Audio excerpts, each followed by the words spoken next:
안녕하세요. 같이 기도하고 시작하겠습니다.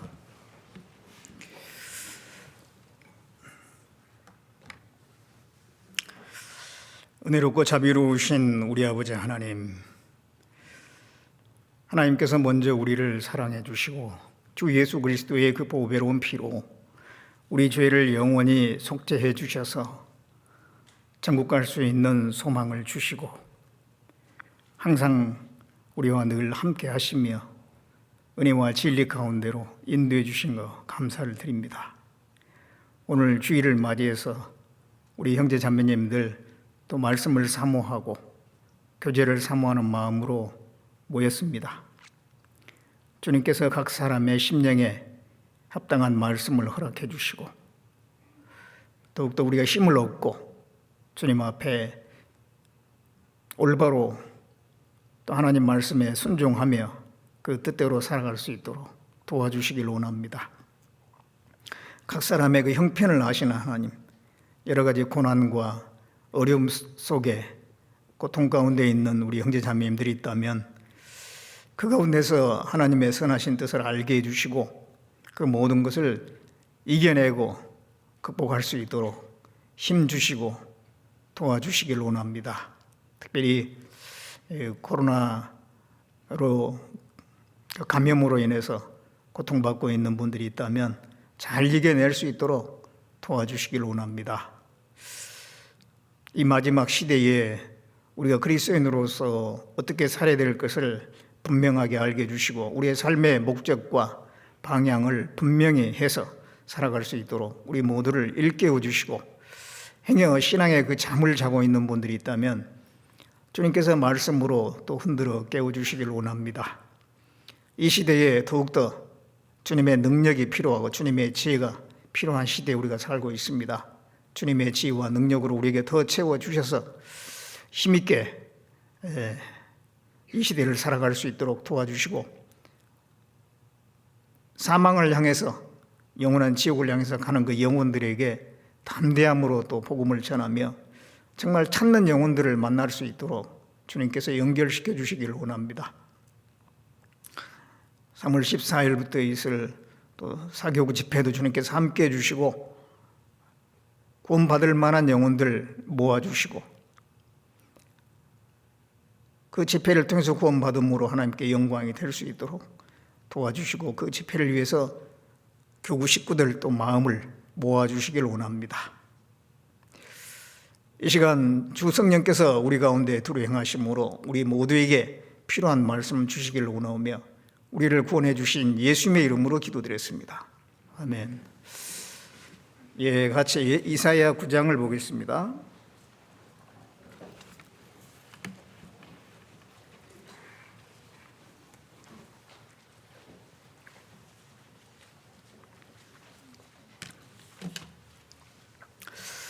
이사야 9장 1절부터 6절까지입니다.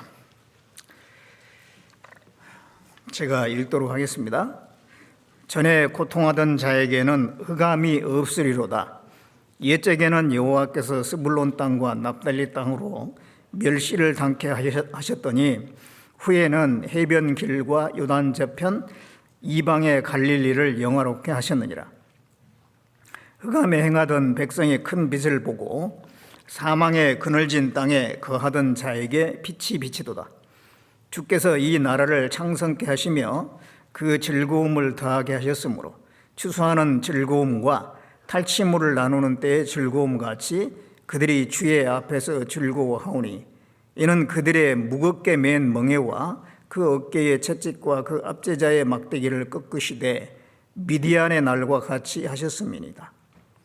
어지러이 싸우는 군인의 갑옷과 피 묻은 복장이 불에 섭같이 살라지리니 이는 한 아기가 우리에게 낳았고 한 아들을 우리에게 주신 바 되었는데 그 어깨에는 정사를 메었고 그 이름은 기묘자라 모사라 전능하신 하나님이라 영존하신 아버지라 평강의 왕이라 할 것임이라.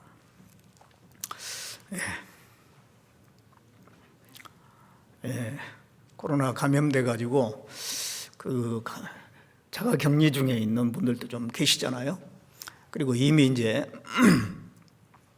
잘 이겨내셔가지고 또 건강한 몸으로 또 이 자리에 계신 분도 계시고, 하여튼 우리가 이게 건강한 몸으로 서로 대할 수 있는 것이 은혜라고 생각합니다. 하나님께서 우리에게 주님을 위해서 살 수 있는 기회를 주시는 거잖아요. 또 주님의 일에 참여할 수 있는 기회를 주시는 거기 때문에 우리가 함께 모일 수 있고 집회에 참여할 수가 있고 전도할 수 있는 것은 하나님이 주신 기회요, 복이라고 생각합니다. 처음 코로나19가 시작됐을 때는 상당히 위축되고 겁도 나고 아마 그런 면이 있었을 겁니다. 그러나 이제 한 3년 정도 지나면서 많이 약화된 것을 우리가 느끼고 있고, 또 잘 이겨내고 있는 분들도 너무도 많이 있고 하는 것을 보면서 그렇게 두려워하고 겁낼 것은 아니라고 하는 그런 생각이 듭니다. 무엇보다도 하나님과 우리와의 관계가 가장 중요하지 않습니까? 그래서 어떤 장애나 어려움이 오더라도 하나님 앞에 우리가 할도리를 하고 믿음이 후퇴하지 않도록 그렇게 해야 되겠습니다.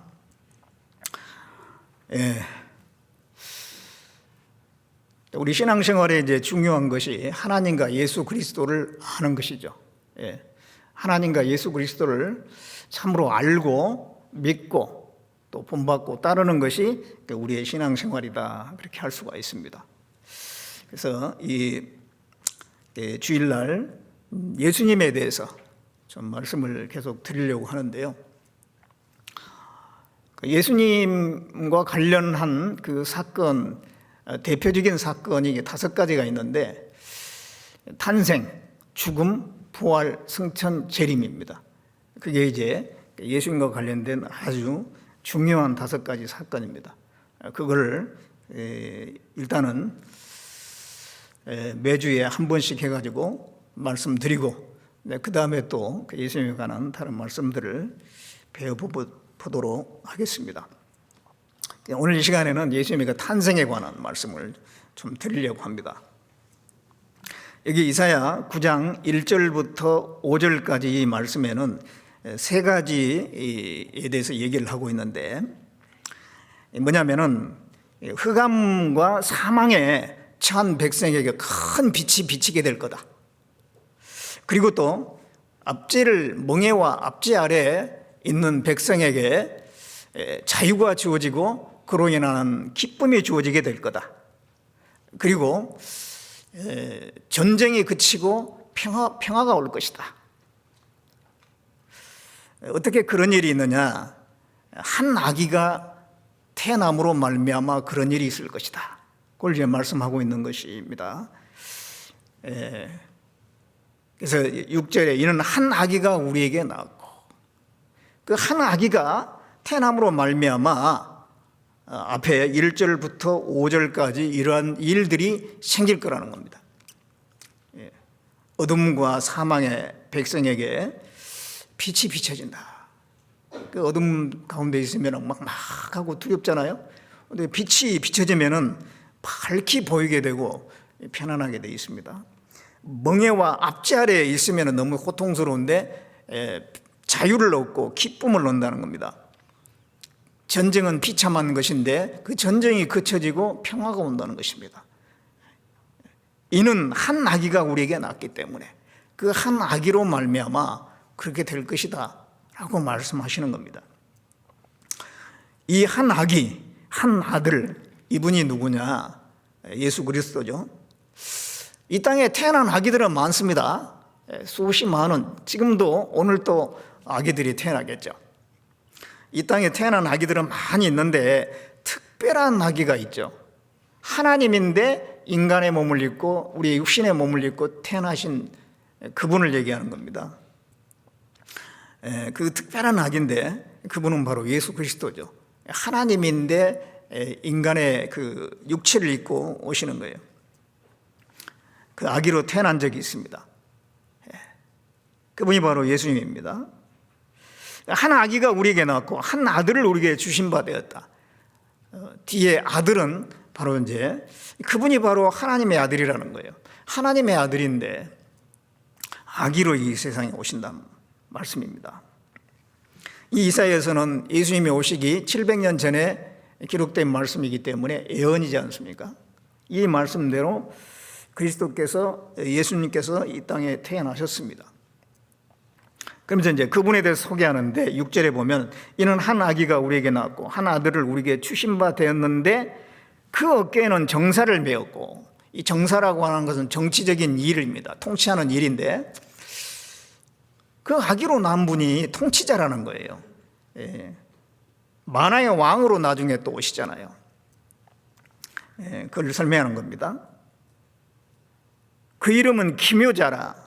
이 기묘자, 놀라운 분이다, 그런 뜻입니다. 예수님은 이스라엘 땅에 오셔가지고 병을 많이 고치셨잖아요. 죽은 자도 살리셨잖아요. 많은 이적을 행하셨잖아요. 그게 다 놀라운 일이죠. 보통 사람이 할 수 없는 놀라운 일을 많이 행하셨습니다.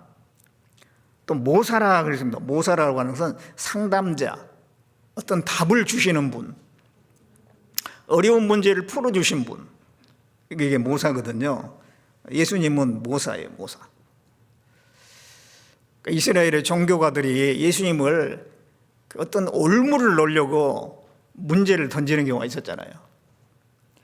바리새인들과 서기관 이런 사람들이 간음 중에 잡힌 여인을 현장에서 체포해가지고 예수님에게 데려와가지고 이 여인을 어떻게 할까요? 돌로 칠까요? 예수님을 시험하려고 하는 겁니다. 돌로 쳐라 그러면 살인 교사자가 되거든요. 예수님이 죽이지 말라 그러면 율법을 범한 자가 되거든요. 왜냐하면 간음한 사람은 그 벌을 받게 돼 있거든요. 그래서 이러지도 저러지도 못하도록 다 이렇게 이 장애물을 설치해 놓고 거기에 걸려들려고 들게끔 만들려고 하는 시험이었죠. 그랬을 때 예수님이 뭐라고 그랬습니까? 누구든지 죄 없는 자가 먼저 돌로 쳐라 그랬죠. 결국은 다 떠나가고 그 여인만 남았습니다.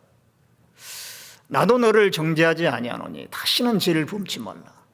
그래서 그 문제를 풀었잖아요. 그리고 그 여인을 건져준 겁니다. 또 한 번은 바리새인들, 서기관들이 예수님을 시험에 들게 하기 위해서 가이사, 그 로마 황제에게 세금을 바치는 것이 가니까 불가니까 바칠까요? 말까요? 그러면 바쳐라 그러면은 로마를 추종하는 사람이 돼서 유대인들에게 배척을 받겠죠. 바치지 말라 그러면 가이사의 반역자가 되겠죠. 이러지도 저러지도 못하게 했는데 예수님이 동전 있는 사람 줘봐라. 이 동전에 화상이 누구 거냐? 가이사가 그려져 있어요. 그게. 그러면 가이사 것은 가이사에게 줘라. 하나님의 것은 하나님께 드려라. 그럼으로써 그 문제를 푸셨잖아요. 꼼짝달싹 못하게 다 했는데 그 유유히 벗어나시잖아요. 그 모사입니다. 지혜자입니다. 그리고 답을 주시는 분이에요. 예수님이 그러셨잖아요. 그리고 또 전능하신 하나님이라 그랬어요. 아기로 오신 그분이 전능하신 하나님. 예수님은 물 위를 걸은 적이 있어요. 사람 중에서 물 위를 걸은 사람은 없잖아요. 예수님 말고는. 또 물로 순식간에 포도주를 만드셨어요. 죽은 자를 살리셨어요. 귀신을 내쫓았습니다. 바람을 잔잔케 하셨습니다. 그것은 영적인 세계를 다스리고 물질계를 다스리는 분, 이 창조를 모든 피조물을 초월하신 분이라는 뜻이잖아요. 그래서 예수님은 전능하신 하나님이셨어요. 그리고 영존하신 아버지다 그랬는데 여기서 이 아버지라고 하는 것은 근원을 얘기합니다. 아버지를 통해서 자식이 태어나지 않습니까? 아버지가 바로 씨가 되고 근원이 되는 겁니다. 그래서 예수님이 바로 근원이 된 분이고 창조자다 그런 뜻이에요. 그렇잖아요. 예수님은 우주 만물을 창조하신 분이거든요. 그리고 또 평강의 왕이라 그랬는데 그 한 아기로 나시는 그분이 평강의 왕이다. 예수님은 우리에게 평강을 주시는 분이잖아요. 이스라엘 땅에서 예수님이 다니실 때 정말 그 마음속에 지옥 같은 그런 마음을 가지고 있는 사람에게 평강을 주신 일이 얼마나 많습니까? 막달라 마리아는 7 귀신 들렸거든요. 한 귀신이 아니라 7 귀신이 들려가지고 귀신의 힘에 끌려다니니까 잠시로도 평안함을 누리지 못했어요. 그런데 그 7 귀신을 내쫓았잖아요. 막달라 마리아가 말할 수 없는 평강이 이제 찾아오는 거예요. 그래서 그 다음부터는 예수님을 놓치지 않고 따라다녔지 않습니까? 38년 병든 사람이 있었죠. 꼼짝 못합니다. 몸은 편해요. 근데 마음은 그냥 지옥 같은 거예요. 그 38년 병자 벌떡 일어나게 하셨잖아요. 평강을 주신 겁니다. 또 스로보니게의 여자는 딸이 흉악한 귀신에 들렸어요. 딸이 귀신에 들렸으니까 마음 편안할 날이 없어요. 그런데 그 흉악한 귀신 들린 딸을 고쳐주셨잖아요. 그래서 그 마음에 그 스로보니게의 그 여인의 그 마음에 평강을 주었습니다. 그래서 예수님은 평강의 왕이시잖아요. 그래서 이러한 분이 바로 한 아기로 태어났다라고 하는 거예요. 이제 하나님이 아기로 태어난 것을 갖다가 성육신이라고 그렇게 표현합니다. 성육신. 헬라어로는 케노시스, 비우다 그런 뜻인데요. 육신이 돼서 오신 분이다 그 말이에요. 빌립보서 2장 5절 이하에 그는 근본 하나님의 본체시나 하나님과 동등됨을 취할 것으로 여기지 아니하시고 자기를 비어 종의 형체를 가져 사람들과 같이 되셨고 자기를 비었다 그랬어요. 그걸 이제 성육신이라고 합니다.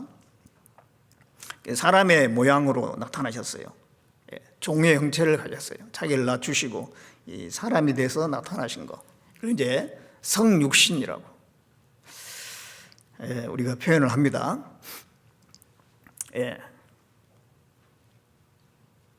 그러면 예수님께서 이 땅에 이제 하나님이신데 육체를 입고 오셨는데 그 전에는 그럼 어떻게 계셨나? 육체를 입고 오시기 전에는 어떻게 존재하셨느냐? 하나님으로 영원부터 영원까지 항상 계셨던 분이죠. 하나님으로 항상 계신 분이에요. 그래서 히브리서 7장 3절에 보면은 예수님에 대해서 아비도 없고 어미도 없고 아비도 없고 어미도 없다라고 하는 것은 인간의 어떤 방법으로 아버지 어머니가 있어요. 그 사이에 태어난 그런 게 아니라는 겁니다. 아비도 없고 어미도 없고 족보도 없고 시작한 날도 없고 생명의 끝도 없는 분, 영원부터 영원까지 항상 존재하는 분이라고 말씀합니다. 그래서 예수님이 이 땅에 오시기 전에 영원부터 계셨던 하나님이십니다. 하나님. 창조하실 때도 그 창조의 사역에 동참하신 분이에요. 그래서 요한복음 1장을 보겠습니다. 요한복음 1장 1절에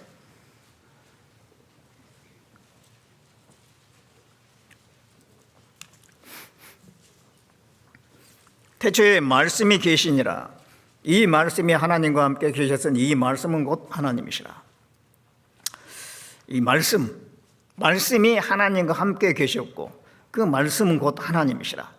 말씀으로 존재하는 하나님이셨어요. 그 말씀으로 존재하는 하나님이 육체를 입고 오셨죠. 14절에 보면 말씀이 육신이 되어 우리 가운데 거하심에 우리가 그 영광을 보니 아버지 독생자의 영광이요 은혜와 진리가 충만하더라. 그 말씀의 하나님으로 존재했던 그분이 바로 육체를 입고 오셨는데 그분이 바로 예수님이시에요. 그 예수님께서 창조하신 겁니다. 그래서 3절에 보면 만물이 그로 말미암아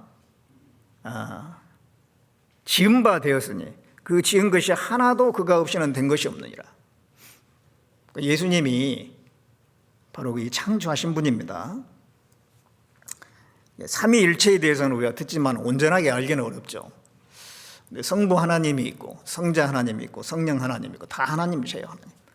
온전한 연합으로 구성되어 있는 우리가 완전히 알 수는 없지만 어쨌든 성부 하나님, 성자 하나님. 그러니까 예수님은 성자 하나님이시죠. 말씀으로 존재하셨다가 육체를 입고 이 땅에 오신 분. 그분이 바로 창조하신 분입니다. 근데 이제 그 이후에 또 구약 시대에 잠깐 나타나신 경우도 있어요. 예수님이 어떤 인간의 모습으로 잠깐 나타난 경우가 있었어요. 그 아브라함이 이제 장막에 있는데 세 남자가 그 장막에 찾아왔잖아요.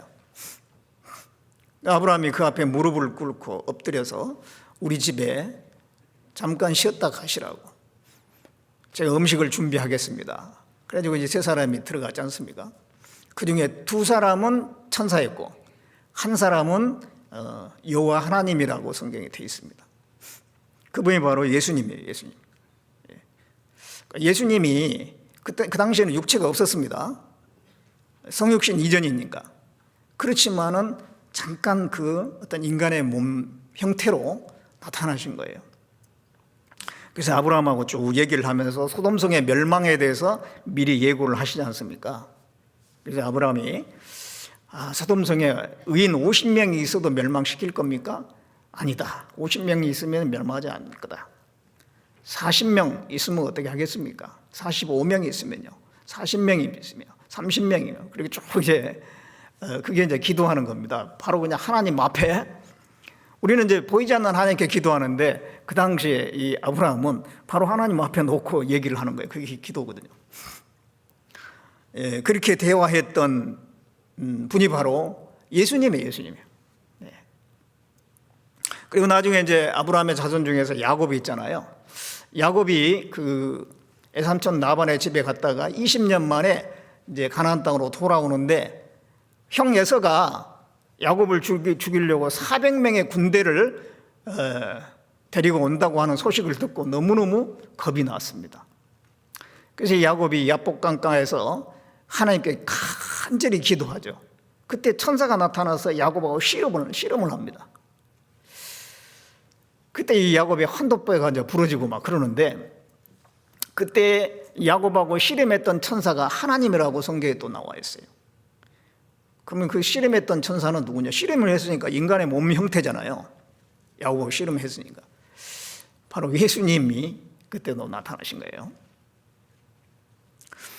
그리고 또 이 모세가 이제 떨기나무 그 불꽃에서 하나님을 만나게 됩니다. 여호와의 사자가 나타났어요. 그 여호와의 사자가 예수님이 인간의 몸의 형태를 빌려서 나타난 겁니다. 그리고 또 다니엘의 그 세 친구 사드락 메삭 아벳느고가 풀무불에 던져지게 되죠. 느부갓네살 왕이, 바벨론 왕이 금신상을 만들어 놓고 거기에 누구든지 절하지 않으면 다 풀무불, 영광로 같은 데다가 집어넣어 버린다는 거죠. 그런데 사드락 메삭 아벳느고는 그 금신상에 절하는 것은 우상 숭배이기 때문에 절을 하지 않았죠. 결국은 잡혀갑니다. 그래가지고 이제 풀무불에 집어넣어 버렸어요. 그러면 당장 없어져야 되거든요. 영광로에 들어가면 사람이 흔적도 없이 사라져 버립니다. 그런데 그 사드락 메삭 아벳느고는 그냥 그 안에서 불 가운데서 걸어 다니는 거예요. 가만히 보니까 세 사람이 아니라 네 사람이었죠. 왕이 깜짝 놀랍니다. 세 사람을 넣지 않느냐. 근데 네 사람이 다닌다. 그리고 그 중에 한 사람은 신의 아들과 같구나. 누구예요? 예수님이 그 풀무불 속에 오셔가지고 그 다니엘의 세 친구와 함께 했던 거예요. 그래서 그 외에도 여호와의 사자라고 하는 표현이 성경에, 구약 성경에 많이 나오는데 그건 이제 예수님의 모습입니다. 그래서 이제 어떤 그 여호와의 사자라고 하는 특별한 천사가 있는데 그 천사를 통해서 예수님이 나타난 거예요. 예. 그게 이제 그 인간의 모습, 사람이 볼 때는 인간의 모습이었던 거예요. 그래서 구약 성경에, 구약 시대에 예수님이 잠깐 나타나셨어요. 그러나 그 당시에는 완전한 우리와 똑같은 육체를 입은 건 아니었어요.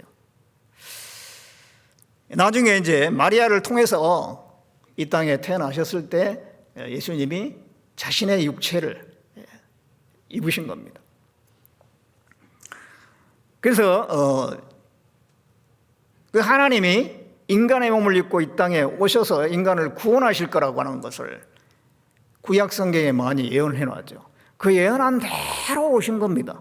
예수님께서는 인간을 구원하기 위해서 그리스도를 보내는데, 곧 하나님의 아들을 보내는데 인간의 육체를 입고 이 세상에 오실 거다. 그걸 여러 가지로 예언을 했어요. 창세기 3장 15절에 여자의 후손이 뱀의 머리를 깨뜨릴 것이다. 그 여자의 후손으로 오실 것이다, 그 말입니다. 그 말씀, 그 여자의 후손은 바로 인간을 구원할 메시아입니다. 그리스도입니다. 그런데 그 말씀은 뭘 설명하냐면은 그 그리스도가, 하나님이 보내신 그 하나님의 아들이 여자를 통해서 오신다는 겁니다. 첫째는 모든 인간은 아담과 하와 말고는 다 여자를 통해서 태어났어요. 근데 바로 그 예수님이 그 여자를 통해서 오신다는 말씀이에요. 그는 인간으로 육체를 입고 난다는 말씀이죠. 그래서 그 말씀대로 갈라디아 4장 4절에 때가 참에 하나님이 그 아들을 보내사 여자에게 나게 하시고, 그렇게 말씀하고 있어요. 여자에게 낳았다는 것은 우리가 똑같은 육체를 입었다, 그런 얘기입니다. 또 하나, 그 여자의 후손이라고 하는 것은 특별히 남자의 후손이라고 안 하고 여자의 후손이라고 하는 것은 남자 상관없이 여자의 태만 빌려서 이 땅에 태어나실 것을, 그런 의미를 또 포함하고 있습니다. 그래서 이 인간의 몸을 입고 이 땅에 오실 것이다, 그렇게 예언했고, 그러면 이 세상에 태어난 인간은 너무도 많은데 그 중에 누구냐? 그래서 아브라함 자손을 통해서 올 거다. 범위를 더 축소시킨 겁니다. 아브라함 자손을 통해서 올 것이라고 창세기 22장에 예언해 놓았습니다. 아브라함 자손 또 많은데 그 중에서 아브라함, 이삭, 야곱을 통해서 올 것이다. 야곱 자손 또 많은데 야곱의 그 자손 중에 12지파가 있잖아요. 12아들이 있어요. 그 중에서 유다의 지파를 통해서 올 것이다. 그렇게 한정을 한 겁니다. 그럼 유다의 자손들도 많은데 그 중에서 다윗의 자손을 통해서 올 것이다. 그렇게 해가지고 범위를 쭉 축소해가지고 그리스도가 인간의 몸을 입고 이 땅에 오시는데 어떻게 오실 것을 쭉 이렇게 미리 예언을 하셨죠. 그리고 미가서 5장 2절에는 그분은 바로 베들레헴에서 탄생할 것이다. 이사야 7장 14절에는 처녀를 통해서 오실 것이다. 그렇게 이제 말씀을 했습니다. 그래서 그러한 예언대로 이 땅에 오셨지 않습니까? 이스라엘 땅에 그 나사렛이라는 곳에 마리아라고 하는 처녀가 살고 있었죠. 요셉하고 이제 약혼을 한 상태인데 천사가 나타나서 마리아에게 그 하나님의 아들을 잉태하게 될 것을 예고했지 않습니까? 누가복음 2장을 보겠습니다. 누가복음 1장.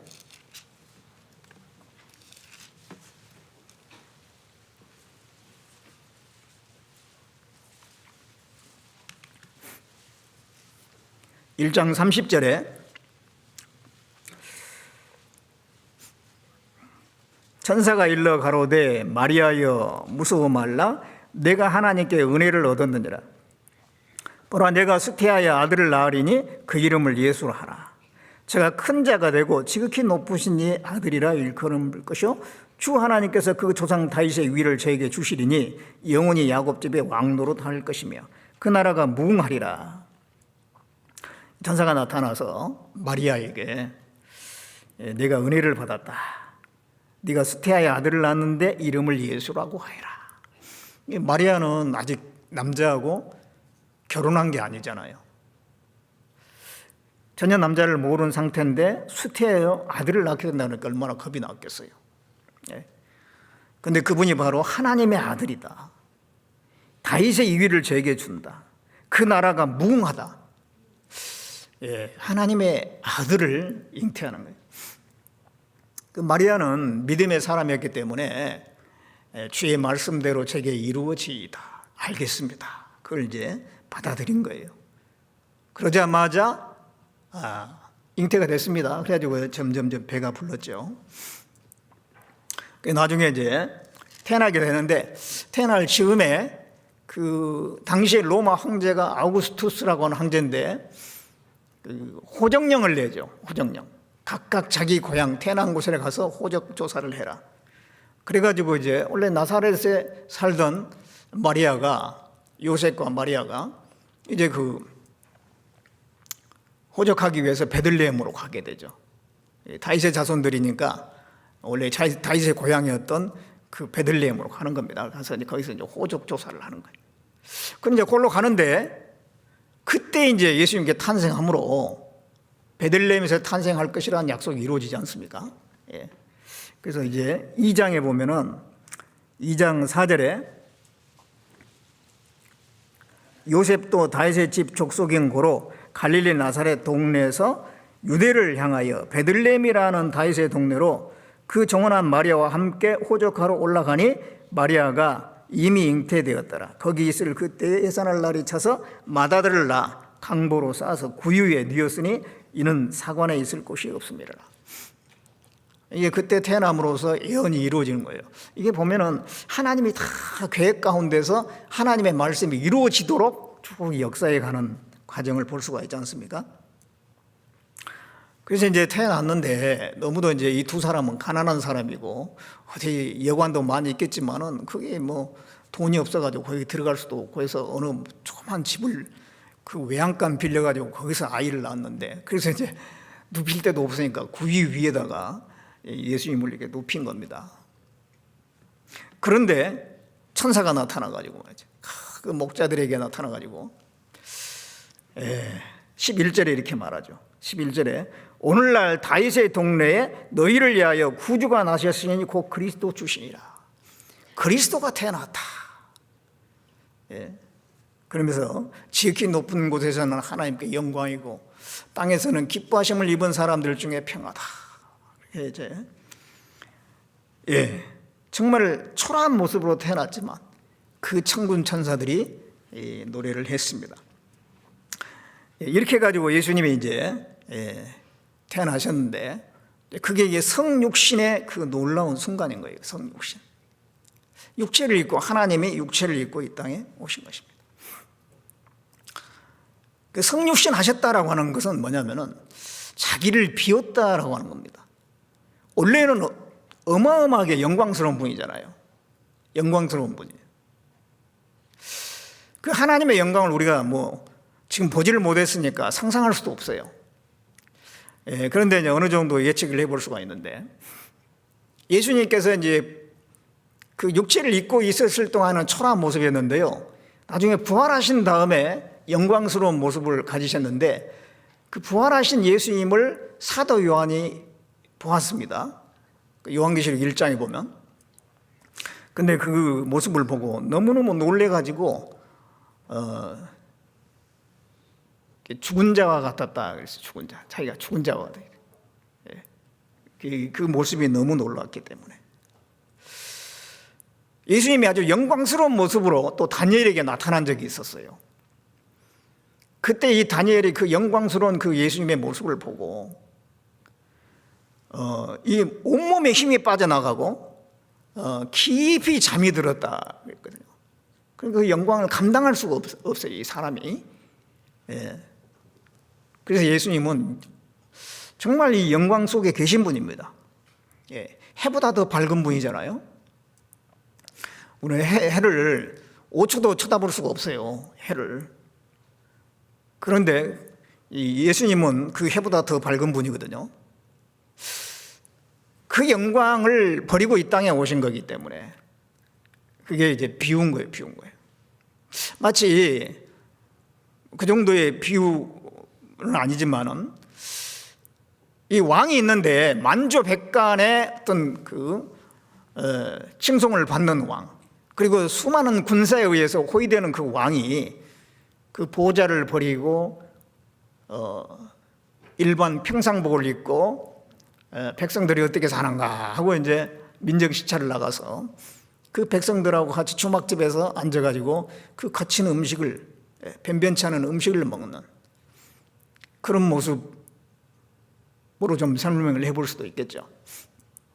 예, 그 영광스러운 자리를 버리고 아주 그 초라한 자리로 가는. 예, 이건 사람이 구덕이 되는 것보다 더한 겁니다. 이거는요. 예, 예수님께서 그 영광의 자리를 버리고 이 땅에 오신 거는. 그래서 이 성육신은 첫째 이게 비우는 거예요. 비우는 거, 자신을 비우는 거. 그리고 자신을 그 보잘것없는 육체 안에 제한을 시키는 겁니다. 이 보잘것없는 육체 안에 자기 자신을 제한을 시키는 거예요. 육체를 입은 우리는 이름이 있잖아요. 다 이름들이 있잖아요. 예수님도 이름을 가지셨어요. 예수라고 하는 그 이름을 가지셨죠. 우리는 족보가 있잖아요. 조상이 있으니까. 예수님도 족보 안에 자신을 집어넣은 거예요. 그래서 마태복음 1장과 누가복음 3장에 예수님의 족보가 나와 있잖아요. 사람으로 오셨기 때문에 족보가 있는 거예요. 그리고 예수님이 우리하고 똑같이 성장 과정이 있었죠. 그 어린아이를 이렇게 키우다 보면 그러잖아요. 이제 꼼짝 못하는 그 영아기가 있고, 그 다음에 나중에 이제 꼼지락꼼지락 하면서 이제 움직이잖아요. 그러면서 나중에 이제 일어나기도 하고, 가다가 넘어지고, 하다가 넘어지면 또 엄마가 또 일으켜주고, 그런 시기가 있습니다. 그래서 나중에 이제 더 커가지고 이제 청소년기도 있고, 이런 성장 과정이 있지 않습니까? 근데 예수님이 똑같이 그런 과정을 겪었다는 걸 생각을 해보세요. 하나님인데, 전능하신 하나님인데, 달려가다가 넘어지고요. 돌뿌리에 넘어지고. 그런 과정을 우리가 똑같이 그런 과정을 겪은 겁니다. 애들 보면 똥 싸고 오줌 싸고 그러잖아요. 예수님도 육체를 입었기 때문에 어렸을 적에 그랬을 거 아니에요. 그냥 우리하고 똑같은 그런 과정을 겪은 겁니다. 그리고 사람들은 직업들이 있잖아요. 예수님도 목수라고 하는 직업이 있었죠. 그 나무를 깎고 베고 만들고 하는 그런 일을 하셨어요. 요셉이 목수였기 때문에 그 밑에서 목수 일을 배우셨던 것 같습니다. 그리고 우리와 똑같은 본능이 있어요. 죄를 짓는 본능은 없지만은 배가 고프다든가, 또는 이제 날씨가 추우면 춥다든가, 목이 마르면 갈증을 느낀다든가, 또 피곤하다든가, 그런 우리와 똑같은 그런 본능이 있는 거죠. 또 감정적으로 슬픔도 있고, 또 외로움도 있고, 그리고 누가 나를 무시하면은 어떤 거기에 대한 그 모욕감 같은 것도 있고, 또 누가 나를 배신하면 배신감도 있잖아요. 또 부끄러움 같은 것도 있어요. 수치와 부끄러움. 그래서 이제 십자가에서 옷을 다 벗겨가지고 사람들이 보는 앞에서 못 박으면은 우리가 그런 입장이라면 부끄럽지 않겠어요? 예수님은 똑같이 우리가 육체를 가졌기 때문에 그런 부끄러움을 가지고 있었던 겁니다. 그래서 우리하고 같은 그런 육체의 그 성질을 다 가지고 있기 때문에 우리가 육체를 입고 있는 우리가 어떤 면이 힘들고 그렇다는 것을 다 아시겠죠. 성육신 하신 이유 중에 하나가 우리의 모든 것을 이해하기 위해서입니다. 물론 그렇지 않아도 다 이해하시겠지만 우리로 하여금 주님이 우리하고 똑같은 육체를 입었기 때문에 나의 이런 사정을 이해할 수 있을 거야, 그러기 위해서 육체를 입으신 것입니다. 히브리서 4장을 보겠습니다.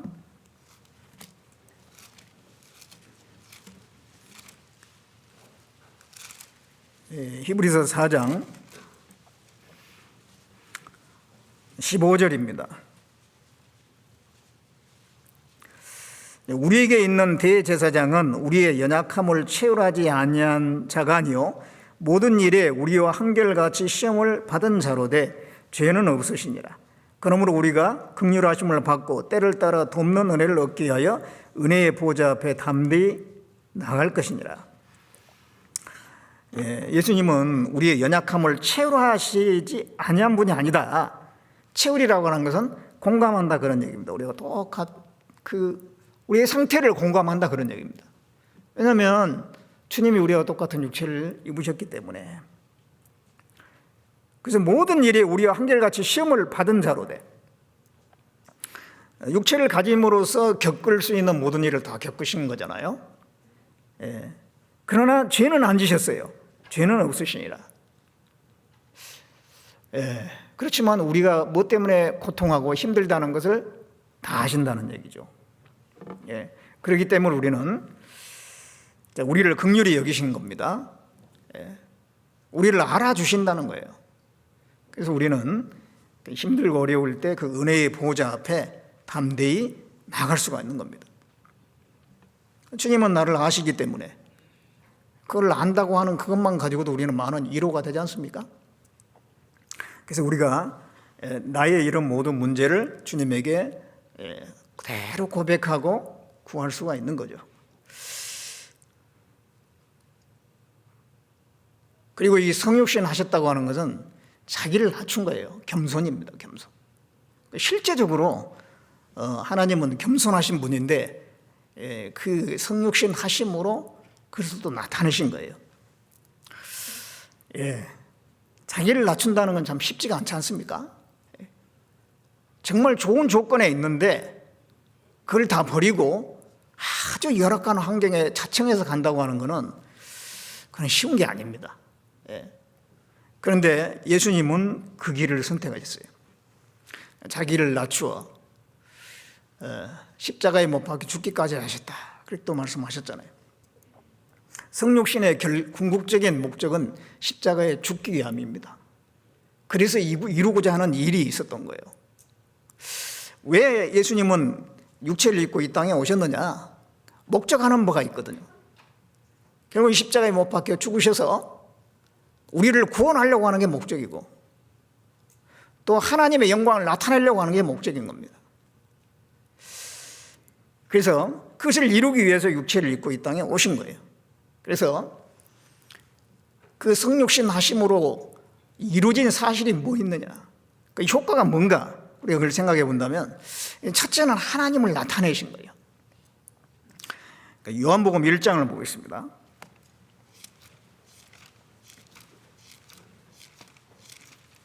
요한복음 1장 17절에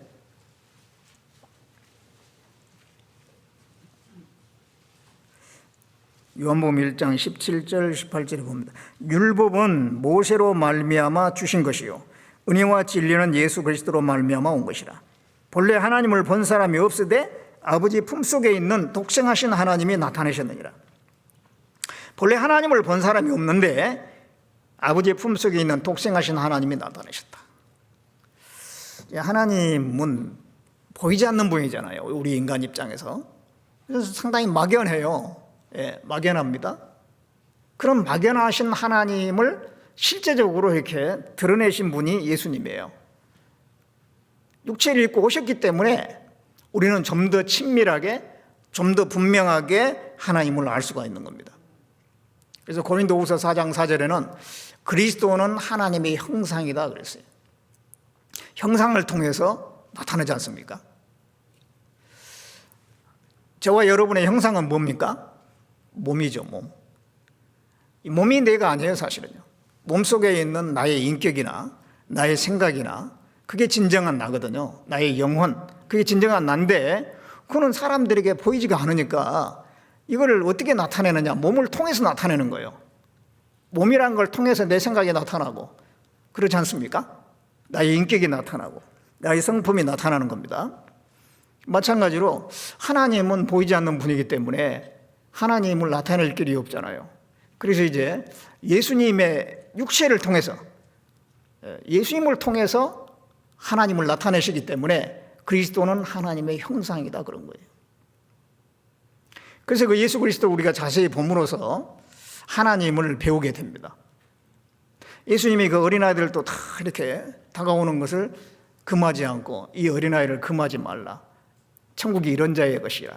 그러면서 이게 받아주잖아요. 그런 모습을 통해서 또 문둥병자도 받아주고 다 받아주고 그 하나님이 얼마나 그 넓은 마음이 넓으신 분이고 모든 사람을 사랑하신다는 것을 예수님을 통해서 보여주신 겁니다. 예. 그 예수님의 그 행하신 일을 통해서 하나님이 겸손하신 분이고 온유하신 분이고 사랑의 하나님이고 그런 것들이 다 나타났어요. 그래서 예수님을 자세히 보면은 우리는 하나님을 더 확실하게 알 수가 있는 겁니다. 우리가 이제 하나님을 알고 예수님을 알고 이건 참 중요한 문제예요.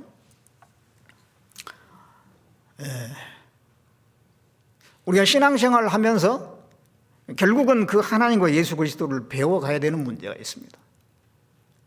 그렇지 않다면 구원받은 지 5년, 10년, 20년 지나도 하나님에 대해서 아는 게 별로 없으면 그 신앙이 성장했다고 할 수가 없어요. 하나님이 우리에게 너 이렇게 해라 저렇게 해라 뭐 그런 하나하나 뭐 이렇게 그 말씀을 순종하는 그것만을 원하겠습니까? 그 이전에 하나님을 나타내기를 원하는 거예요. 그래서 이제 우리가 이제 말씀을 배울 때도 이 설교를 할 때도 그렇습니다. 잘못하면 도덕적인 설교가 돼버리고 말 수가 있어요.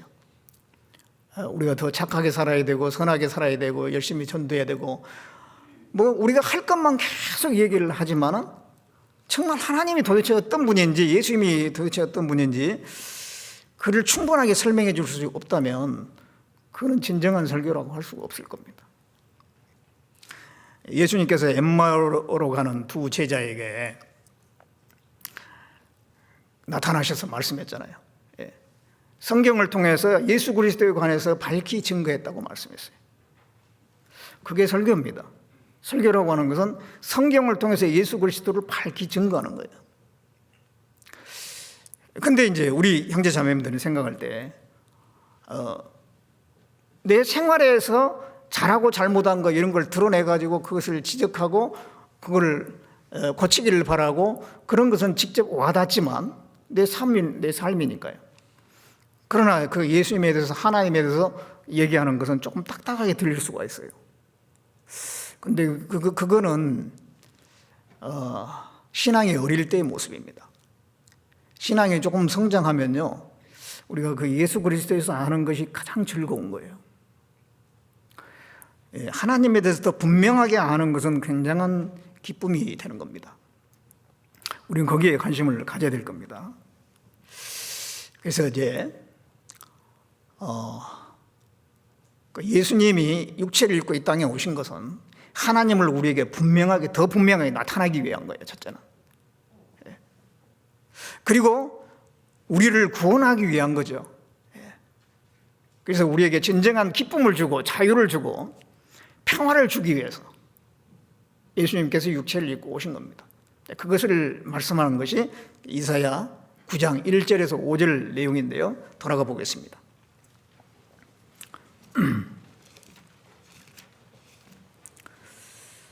이사야 9장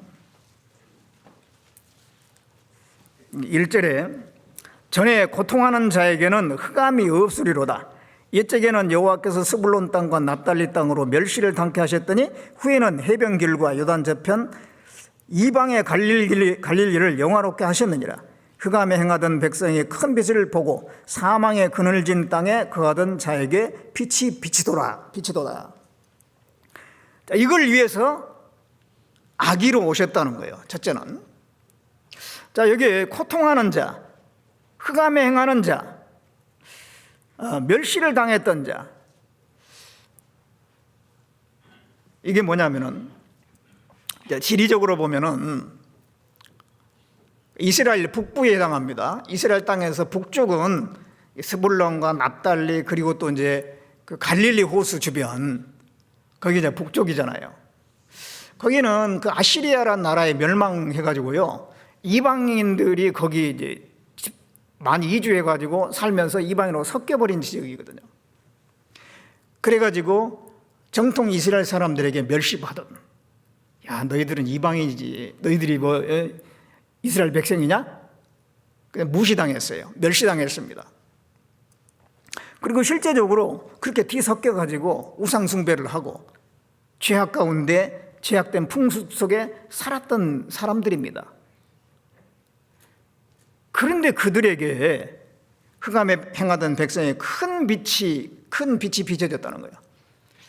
그게 뭐냐면 예수님께서 오셔가지고 갈릴리에서부터 사역을 시작하셨거든요. 그렇잖아요. 갈릴리에서 많은 병자도 고치고 말씀도 전하고 그렇게 많이 하셨잖아요. 그러니까 어떻게 보면은 이 멸시받은 지역이고 아주 어둠 가운데 행하던 지역이었는데 오히려 거기서부터 빛이 비춰진 거예요.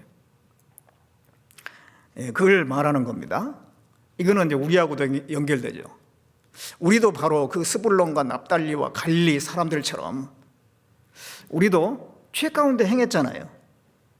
어둠 가운데 행하고 그리고 사망에 거한 삶을 살았어요. 우리가 고통 가운데 있었습니다. 어떤 속박 가운데 살았던 거예요. 죄를 지으면서도 계속 죄를 짓고 싶은 생각은 별로 없어요. 되게 보면 죄를 순간적으로 짓지만은 그 다음에는 안 짓고 싶거든요. 그런데 거기에 한번 사로잡혀가지고요, 종처럼 그 다음에는 막 이길 수가 없어서 끌려다니거든요. 그게 이제 어둠에 사로잡혀 사는 거예요. 고통하면서도 그래서 빠져나올 수 없으니까 거기에 계속 머물러 있는 거예요. 술을 좋아하는 사람 나중에 술의 종이 돼가지고 이제 거기서 빠져나오려고 해도 안 돼. 이제는 어쩌다가 도박 한번 했는데 나중에 도박에 소굴로 들어가는 수가 있잖아요. 나중에는 거기서 빠져나오고 싶어도 이미 깊이 거기에 빠져 있고 아주 뇌가 말이죠, 이게 중독이 돼가지고 자기가 자기를 컨트롤할 수가 없어요. 어떤 게임에 빠진 사람, 어떤 범죄에 빠진 사람들, 어떤 본능 속에 딱 지배돼서 사는 사람들, 그래서 빠져나오고 싶지만은 안 되는 거잖아요. 그래서 죄 가운데 사는 거예요. 이 세상 사람들이. 우리가 구원받기 전에 그랬잖아요. 고통 가운데 살면서도 흑암 가운데 계속 살면서도 나오지 못하고 거기서 종살이하고 사는 거예요. 그러다가 영혼이 지옥 갈 수밖에 없는 운명이죠. 사망의 그늘에 거했던 것입니다. 흑암에 행했던 것입니다. 사망의 그늘에 거했어요. 거기에 빛이 비춰졌다. 우리가 구원받을 때 그 성육신 하신 거 예수님의 죽으심으로 말미암아 우리가 이제 구원을 받게 되지 않습니까? 그럴 때에 우리 마음에 빛이 비춰지는 거예요. 그래서 어둠에서 벗어나는 겁니다. 어둠 속에 있을 때는 뭐가 더러운 건지 깨끗한 건지 분간이 안 되지, 안 보이니까. 그래서 우리가 정말 예수 그리스도를 알기 전에는요, 그게 정말 잘못된 죄인데 그것도 모르고 그냥 그런 죄 가운데 살았어요. 그 어둠에서는 뭐가 이렇게 분별이 안 돼요. 그런 것처럼 인간이 왜 태어났는지, 죽으면 어디로 가는지, 삶의 목적이 뭔지, 또 이 모든 만물은 어떻게 기원이 됐는 건지 이런 건 다 하나도 몰랐잖아요. 어둠 가운데 사는 겁니다. 그런데 빛이 딱 비춰짐으로써 모든 것이 분명해졌잖아요. 하나님이 그 모든 걸 창조했다는 거, 그리고 인생의 목적이 뭐라는 거 너무도 분명해졌지 않습니까? 그리고 이제는 우리는 빛 가운데 살게 됐어요. 에베소서 5장 8절에 보면 너희가 전에는 어둠이더니 이제는 주 안에서 빛이라, 빛의 자녀들처럼 행하라. 밝아진 겁니다. 밝아졌어요. 예수님께서 그랬습니다. 나는 세상의 빛이니 나를 따르는 자는 어둠에 다니지 아니하고 생명의 빛을 얻으리라.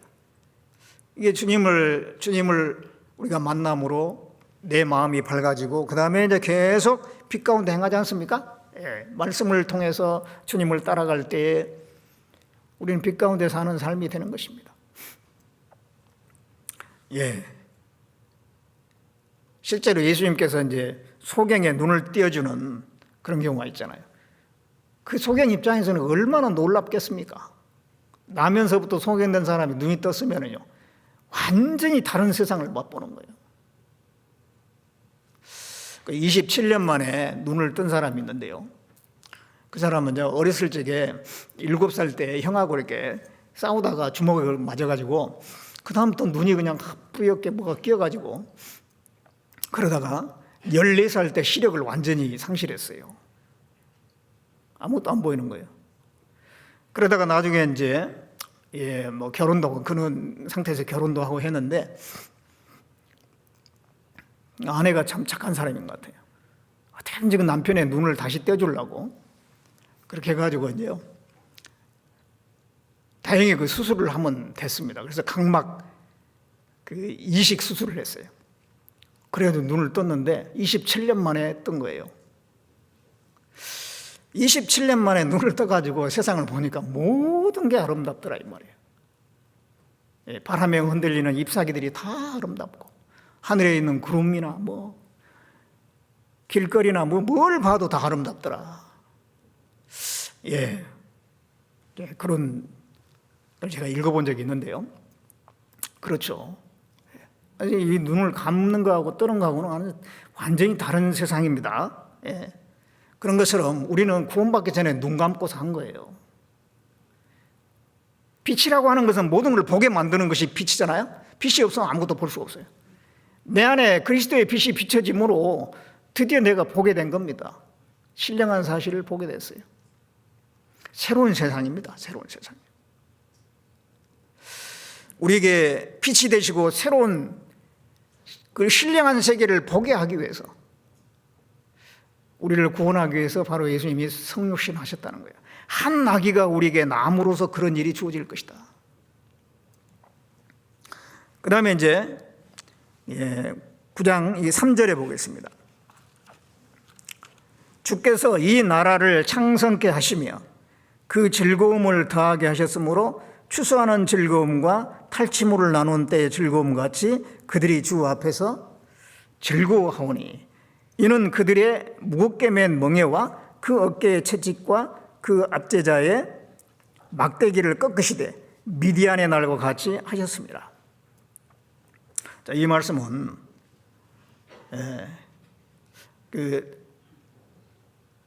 한 아기로 오신 그 주님께서 우리에게 이러이러한 것을 주실 것이다, 그런 말씀입니다.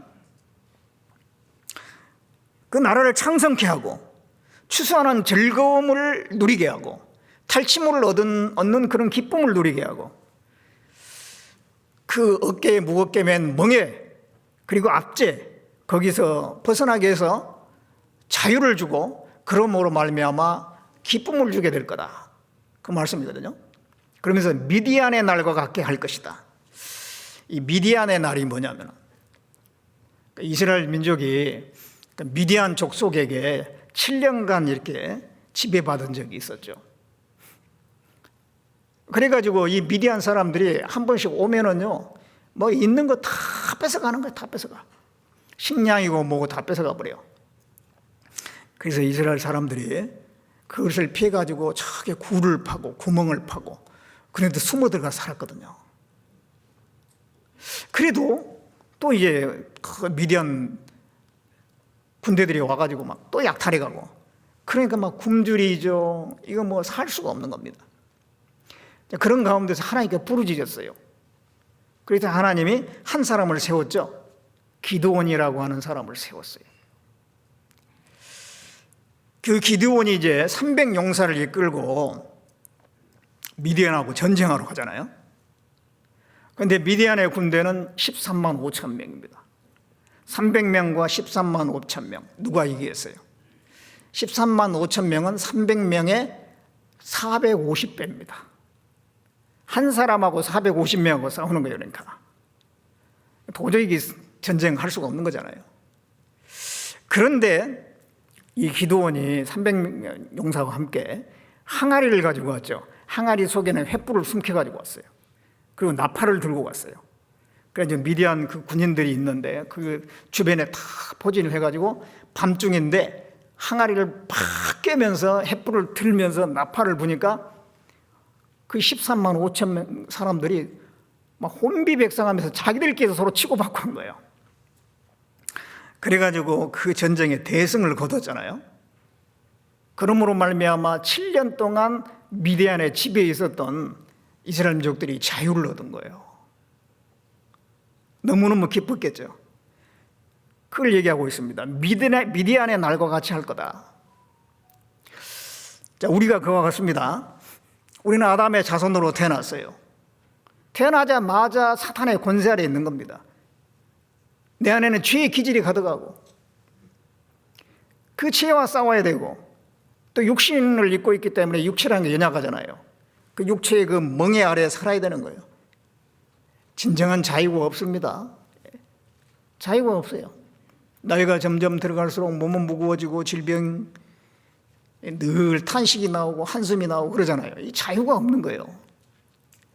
좋은 게 별로 없어요. 기쁨이라는 게 진정한 기쁨이 없어요. 웃을 때도 마음에 슬픔이 있고 즐거움 끝에도 근심이 있다 그랬잖아요. 그게 아담 자손으로 태어난 사단의 권세 아래 있기 때문에 그래요. 사단의 권세 아래. 또 육체를 입고 있기 때문에 마치 이스라엘 민족들이 미디안의 지배 아래 있는 것처럼 이 사람은 보이지 않는 그런 세력의 지배 아래 있는 겁니다. 그리고 사망의 두려움 가운데, 지옥의 두려움 가운데 있는 겁니다. 그런데 그런 멍에 아래서 스스로 자기가 벗어날 수 있는 사람은 아무도 없잖아요. 하나님께서 기드온을 세워가지고 이길 수 없는 싸움을 이기게 만드는 것처럼 예수님을 보내가지고 내가 할 수 없는 것을 해결해 주셨어요. 그 사단의 권세를 그냥 깨트려 버렸잖아요. 십자가에서 다 이루었다 그러면서. 사단의 계획은 우리를 지옥에 보내는 건데 그 사단의 계획을 깨트려 버리고 우리를 지옥 가는 길에서 건져 주셨잖아요. 우리가 그 사실을 깨달았을 때 정말 자유를 얻습니다. 진리가 너희를 자유케 하리라. 자유를 얻지 않습니다. 그리고 구원받으면 기쁨이 생기지 않습니까? 주께서 우리에게 주신 기쁨은 곡식과 새 포도주에 풍성할 때보다 더하다 그랬습니다. 수확물을 얻을 때 기쁘지만 주님이 우리에게 주신 그 구원의 기쁨은 그보다 훨씬 더 큰 기쁨이에요. 내 마음이 이제 채워진 겁니다. 수확물을 얻은 것처럼, 탈취물을 얻은 것처럼 내 마음이 채워졌어요. 이게 채워지기 전에는요, 뭐 다른 걸로 채워보려고 애를 썼죠. 돈도 벌어보고, 또 무슨 뭐 자격증을 따보기도 하고, 결혼도 해보기도 하고, 뭐 재밌는 거 뭐 찾아다니면서 해보기도 하고. 그런데 그때뿐이고 안 채워진 것입니다. 눈은 보아도 족함이 없고, 귀는 들어도 차지 아니하노다. 잠시 잠깐일 뿐이지 내 마음은 항상 허전했죠. 그런데 구원받고 나면 다 채워지지 않습니까? 탈취물을 얻은 것처럼 예수 그리스도로 말미암아 우리는 자유를 얻었고 진정한 기쁨이 뭔가를 알게 됐어요. 그 사도행전 3장 19절에 보면 회개하여 죄사함 받으면 유쾌하게 되는 날이 너에게 이를 것이다. 주에게로부터 이를 것이다. 구원받은 사람만이 진정 유쾌함이 뭔지 압니다. 그리고 우리가 천국에 가면은 진짜 기뻐하게 될 거예요. 주의 우편에는 영영한 즐거움이 있나이다. 우리가 살면서 진정한 기쁨이라는 게 별로 없죠. 이게 천국 가면 진짜 기쁨이 있는 겁니다. 예. 그거 주시려고 예수님이 이 땅에 한 아기로 오신 거예요. 한 아기로. 그리고 또 이제 9장 5절을 보겠습니다. 9장 5절에 어지러이 싸우는 군인의 갑옷과 피 묻은 복장이 불에 섭같이 살라지리니. 이게 전쟁이 그친다 그런 얘기입니다. 전쟁이. 인간 역사는 전쟁의 역사예요. 전쟁이 없는 날이 거의 없었습니다. 나라와 나라 간의 전쟁, 민족과 민족 간의 전쟁, 부족 간의 전쟁, 개인과 개인 간의 전쟁, 공동체 간의 서로 경쟁과 전쟁이에요. 사람 사는 곳에는 경쟁이 있고 전쟁이 있고 갈등이 있고 싸움이 있어요. 다툼이 있습니다. 요즘에 러시아가 우크라이나를 공격해가지고 얼마나 참 처참합니까? 전쟁은 정말 처참한 거예요. 그 처참한 전쟁인데도 그렇게 치르는 거예요. 뭐 때문에 치를까요? 뭐 특별한 거 없어요. 지도자의 욕심 때문에 그런 것입니다. 통치자의 욕심에서 나오는 거예요. 전쟁은. 모든 전쟁은 욕심에서 나오는 거예요. 욕심에서요. 인간의 욕심에서 나오는 거예요. 야고보서에 그렇게 말씀하고 있지 않습니까? 야고보서 한번 찾아보겠습니다.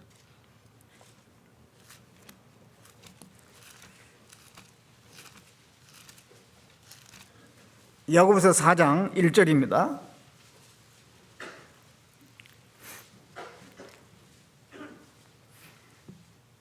사장 1절에 너희 중에 싸움이 어디로 다툼이 어디로 쫓아나느냐 너희 지체 중에서 싸우는 정욕으로 쫓아난 것이 아니냐 너희가 욕심을 내어도 얻지 못하고 살인하며 시기하여도 능히 취하지 못하나니 너희가 다투고 싸우는도다.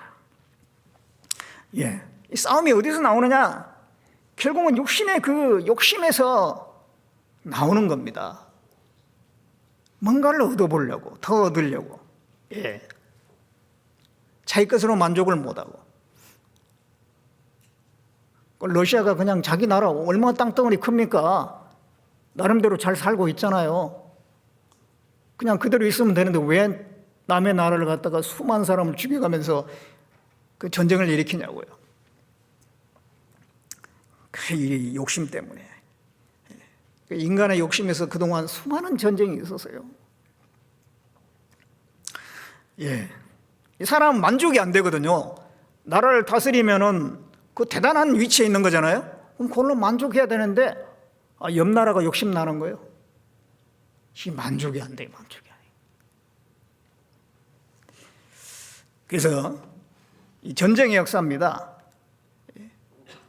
그런데 이 사람 속에 이 그리스도가 들어가면 그 육체로 오셔서 십자가에 죽으신 바로 그 예수 그리스도께서 이루신 그 복음이 들어가면 달라지는 거예요. 욕심이 사라집니다. 이타적이 됩니다. 욕심이 사라지고 이타적이 되니까 전쟁이 그치게 되는 거예요. 평화가 옵니다. 그 에콰도르의 아우카 부족이라고 있었잖아요. 아주 잔인한 포악한 부족들입니다. 그런데 그 부족들에게 전도하기 위해서 짐 엘리엇을 포함해서 5명의 선교사가 갔지 않습니까? 그런데 그들에게 창으로 찔려 죽임당했어요. 얼마나 포악한 족속들이에요. 그런데 이제 그 선교사 5명의 선교사의 부인들이 이제 이어서 또 들어갔잖아요. 다행히 여자들은 안 죽이는 거예요. 그래가지고 이제 들어가가지고 계속 전도를 해가지고 그 부족들이 다 구원을 받았잖아요. 다 구원받으니까 그 마을이 편안해진 거예요. 전쟁이 없어. 예, 그 사나운 것이 바뀌었어요. 욕심이 사라지고 이제 이타적이 되는 겁니다. 그러니까 전쟁이 안 일어나는 거죠. 예. 평화가 온 겁니다. 주님이 우리에게 오셨을 때에 우리 속에 욕심이 사라지고 이타적으로 바뀌지 않습니까? 그렇게 미웠던 구원받기 전에 어떤 사람은 아버지를 미워한 사람이 있어요. 그 구원받기 전에 아버지가 그렇게 미웠는데 구원받고 나니까 불쌍한 거예요. 그 전도를 하지 않습니까? 구원받기 전에 정말 미워했던 사람이었는데 구원을 딱 받고 나니까 그 사람도 불쌍한 거예요. 그 전도를 하게 되지 않습니까? 마음이 바뀐 거예요. 싸움이 아니라 이제 평화입니다. 평화예요. 물론 이제 그 과정 속에서 일시적인 갈등은 있을 수가 있어요. 그 마태복음 10장에 보면은 예수님께서 그랬습니다. 내가 세상에 온 것은 화평을 주러 함이 아니라 검을 주러 왔다. 아버지와 아들이, 어머니와 딸이, 시어머니와 며느리가 불화하게 함이라. 그게 무슨 말이겠습니까? 그러니까 일시적인 불화죠. 예. 어떤 가정에 복음이 들어감으로써 영이 다르니까 갈등이 생긴다는 얘기죠. 그러나 그 가족들이 다 전도가 되면 진정한 평화가 이루어지는 거예요. 진정한 평화가. 그러지 않습니까? 그 진정한 평화가 이루어지는 과정에 일시적인 갈등은 있을 수가 있어요. 예.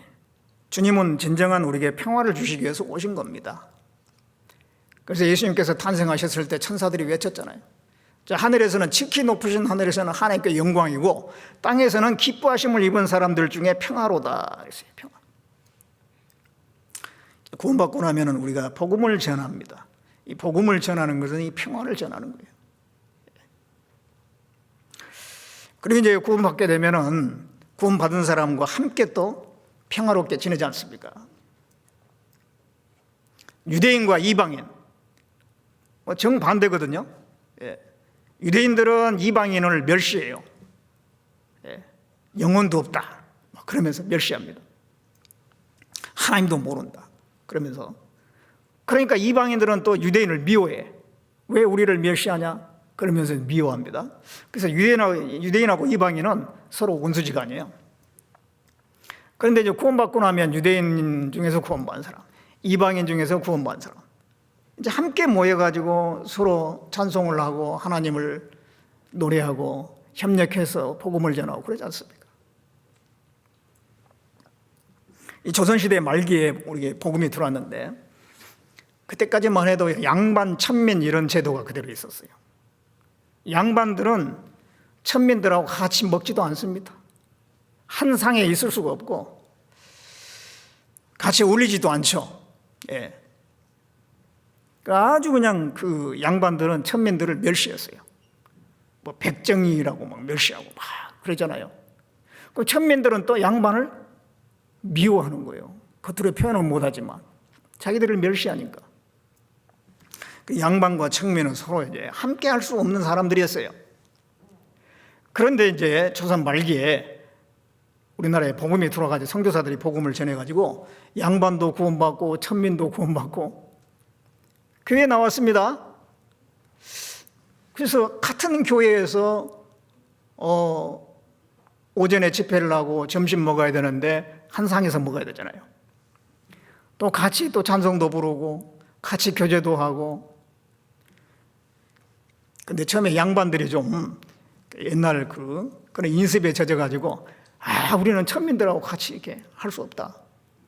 그리고 밖에 사람들이 우리를 뭐라고 하겠냐.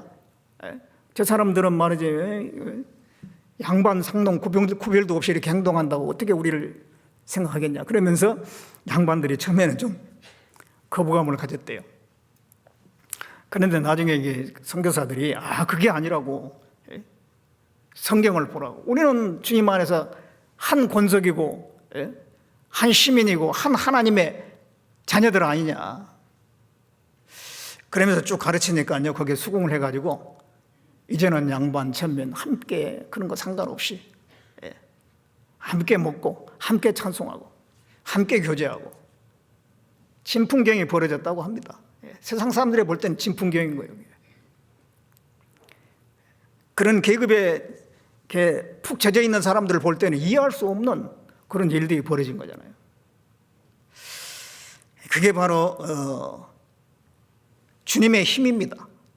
예수 그리스도의 힘이지 않습니까? 그 복음의 능력인 겁니다. 이제는 전쟁이 그치고 평화가 이루어지게 하기 위해서 주님이 오신 거예요. 성육신 하셔서 오신 거예요. 그리고 실제적으로 이 인간 역사 가운데 이 전쟁이 그치게 하는 날이 옵니다. 천년왕국입니다. 천년왕국. 천년왕국은 그리스도가 다스리는 그리스도의 왕국인데 그때는 전쟁이 없지 않습니까? 완전히 평화입니다. 천년 동안. 그래서 예수님께서 육체를 입고 이 땅에 오신 것은 우리를 구원하시고 어둠에서 벗어나게 하시고 사망에서 벗어나게 하시고 우리에게 자유와 기쁨을 주시고 평화를 주시기 위해서, 평강을 주시기 위해서 육체를 입고 이 땅에 오셨다고 하는 것을 이사야 9장이 말씀하고 있어요. 그런 그 성육신하신 예수님을 통해서 우리가 배울 게 있습니다. 자, 예수님이 육체를 입고 이 땅에 오신 것은 우리를 죄와 사망에서 구원하시고 자유와 기쁨과 평화를 주시기 위한 거잖아요. 그걸 위해서 예수님은 낮은 자리에 오신 겁니다. 자기를 낮추시고 고난받는 자리로 오신 거예요. 그것을 통해서 우리에게 가르치려고 하는 게 있습니다. 너희들도 그렇게 해라 그래요. 우리도 또 다른 사람에게 죄와 사망 가운데 있는 사람들을 벗어나게 하고 그들에게 자유와 기쁨과 평화를 주기 위해서 우리가 또 그 낮은 자리로 가야 되고 고난을 받으면서 전도를 해야 된다고 하는 거예요. 그것이 그 성육신 하신, 나를 구원하기 위해서 성육신 하신 주님을 따르는 것일 겁니다. 본받고 따르는 것이.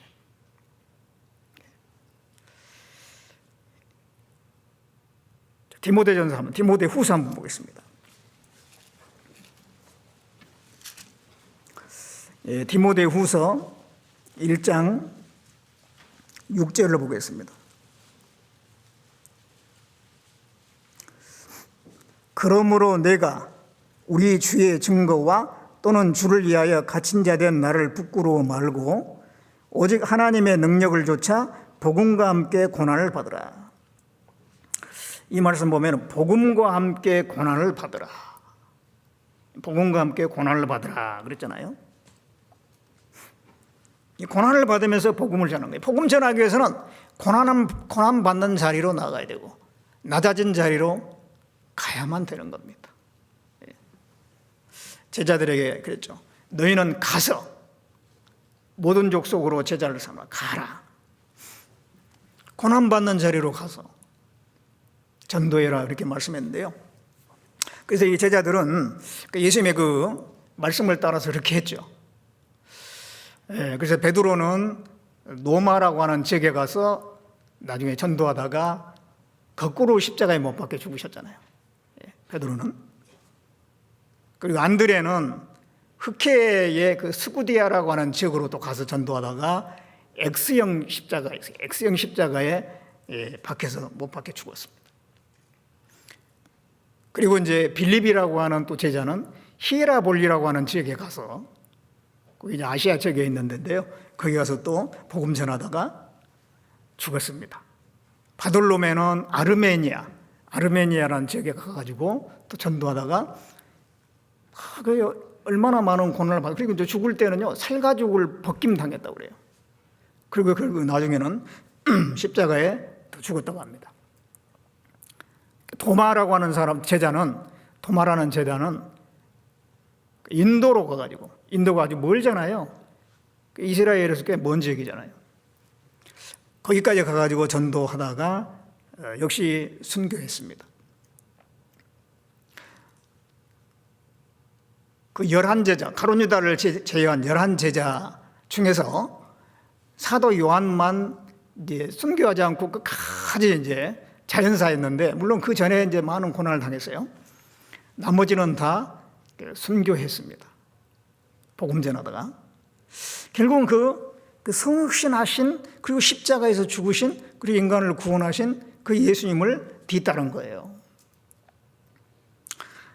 그래서 하나님께서는 우리에게도 이제 그 길을 가라고 말씀하시는 거죠. 그러니까 전도하는 것, 사람의 영혼을 건지는 것은 반드시 고난이 뒤따른 겁니다. 아이를 낳을 때도 얼마나 고난입니까? 그 임산부가 아이를 낳을 때 얼마나 힘들게 아이를 낳습니까? 이 사람의 영혼이 탄생하는 것도 마찬가지예요. 그래서 복음과 함께 하나님의 능력을 조차 복음과 함께 고난을 받으라. 복음과 함께 고난을 받아요. 왜 이 복음을 전할 때는 이게 고난이 있느냐? 그거를 사람들이 반갑게 맞이한 게 아니라 배척하기 때문에 그렇습니다. 이 복음을 반가워하는 사람도 거의 없잖아요. 배척하고 거절하는데도 계속 전하는 것이 이게 쉬운 게 아니거든요. 그래서 고난이죠, 그게. 그리고 또 이제 나를 낮춰야 되거든요. 이게 복음을 전하려면 상대방보다 내가 교만한 마음으로, 내가 더 많은 걸 알고 있고 당신은 무식한 사람이다, 이렇게 해가지고는 전도 안 되잖아요. 상대방을 높여주고 인정해주고 어떻게든지 마음을 사고, 그런 과정에서 내가 낮아져야 되잖아요. 낮아지는 게 또 쉬운 게 아니거든요. 또 오래 참아야 되거든요. 인내로 결실한다고 그랬기 때문에 오래 참아야 됩니다. 그게 고난입니다. 또 수고를 많이 해야 되거든요. 인도하는 가운데 또 이제 무슨 뭐 수송을 한다든가, 또 마음고생도 하고, 또 그 사람의 어떤 형편을 위해서, 그 사람이 이제 가게를 하는 사람이다. 난 가게 봐야 되기 때문에 가서 말씀 못 듣는다. 내가 대신 가게 봐줄게요. 그래서 대신 가게를 봐주고 전도해가지고 구원받는 그런 사례도 있어요. 또 어떤 분을 갖다가 이제 수양회로 인도하려고 하니까 오이 농사를 져야 되는데 그 며칠 갔다 오면은 이게 안 된다고, 이거. 그래요? 그럼 내가 대신 오이 농사 져줄 테니까 수양회 가서 말씀 들으세요. 그렇게 해가지고 또 구원받는 경우가 있더라고요. 또 말씀 듣게 하려고 하는데 애기 엄마예요. 그래서 애기가 계속 붙어 있으면 말씀을 못 듣잖아요. 애기를 대신 봐줘야 돼. 그런 경우도 있고. 어쨌든 그런 수고가 지불돼야만이 전도가 된다는 것입니다. 그래서 고난 받으며 복음과 함께 고난을 받으라. 고난 받으면서 복음을 전한 것입니다. 하나님의 능력을 조차 그 가운데 하나님의 능력이 함께 해 주시는 겁니다. 그런 가운데서 한 영혼 한 영혼이 구원을 받는 거잖아요. 시편 126편 5절 6절에 보면 눈물을 흘리면서 씨를 뿌린 자는 기쁨으로 단을 거두리로다. 씨를 뿌리는데 눈물이 먼저 있어야 된다는 거예요. 왜 눈물이 있겠습니까? 고난이 있고 힘든 게 있으니까. 근데 그 눈물을 흘리면서 씨를 뿌리게 되면 기쁨으로 단을 거둔다고 그랬습니다. 이사야 53장에 보면 예수님께서도 자기 영혼에 수고한 것을 기쁘게 만족해 여길 것이다 그랬거든요. 자기 영혼에 수고하는 것을 만족해 여길 것이다. 예수님이 십자가에서 얼마나 많은 수치와 모욕과 고통을 당했습니까? 그러나 그것을 통해서 많은 영혼들이 구원을 받기 때문에 이제 만족해 여긴다. 그 수고를 만족해 여겼다고 그랬습니다. 우리에게 진정한 만족이 그런 거잖아요. 예. 그것이 바로 고난받으며 전도하는 것이 성육신하신 주님을 따라가는 거예요. 그리고 이게 성육신하신 주님을 따라간다면 우리는 낮아져야 됩니다. 더 겸손해야 돼요. 우리가 하나님 앞에 인간으로서 항상 어떤 태도를 가져야 되느냐, 그 생각할 때 겸손이라고 생각합니다. 이 사람으로서 하나님 앞에, 구원받은 사람으로 주님 앞에 어떤 태도를 가져야 되느냐, 그게 겸손이 겸손. 항상 우리는 낮아져 있어야 돼요. 그런데 나도 모르는 사이에 높아지거든요. 예수님은 성육신 하셨다는 그 자체가 낮아지고 더 낮아져서 가장 낮은 자리로 오신 거거든요. 우리도 더 낮아져야 됩니다. 지금보다 더 낮아질 수 있다면 우리는 더 능력 있는 사람이 될 수가 있고 더 많은 사람들에게 좋은 영향을 끼칠 수가 있을 겁니다. 예.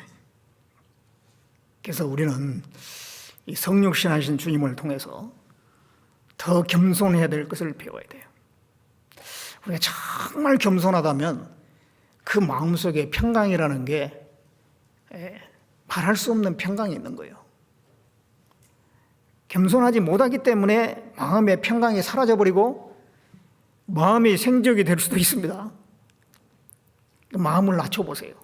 정말 낮추면 모든 게 하나님께 맡겨지고 평강이 찾아옵니다. 평강이 찾아와요. 그리고 지혜롭게 되는 거예요. 지혜롭게. 마음이 높아지면 있던 지혜도 사라져버려요. 엉뚱한 선택을 합니다. 엉뚱한 길로 가는 거예요. 잘 나가다가 엉뚱한 길로 가버린 경우가 있잖아요. 그 마음이 높아졌기 때문에 그렇습니다.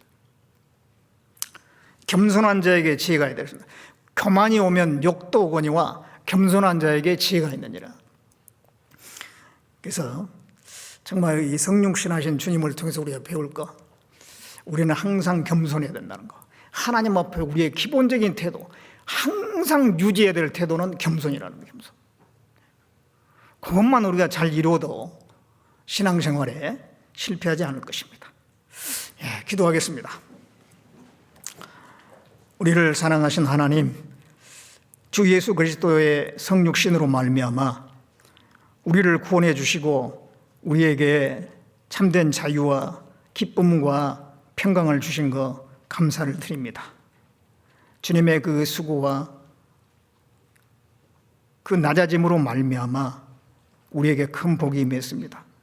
우리가 또 다른 사람에게 정말 그러한 사람들을 주님 앞에 인도하기 위해서 주님으로 본받아 더 낮아지고 수고하고 고난받는 자리로 갈 수 있도록 또 우리를 인도해 주시고 우리의 삶을 인도해 주시길 원합니다. 3월 달에 계획되어 있는 그 모든 일정 가운데 주님 함께 해주시고 특별히 집회를 위해서 또 우리 형제자매님들 마음을 모아주시길 원합니다. 우리의 모든 삶을 주님께 의지하며 우리를 구원해 주신 예수님의 이름으로 기도드렸습니다. 아멘.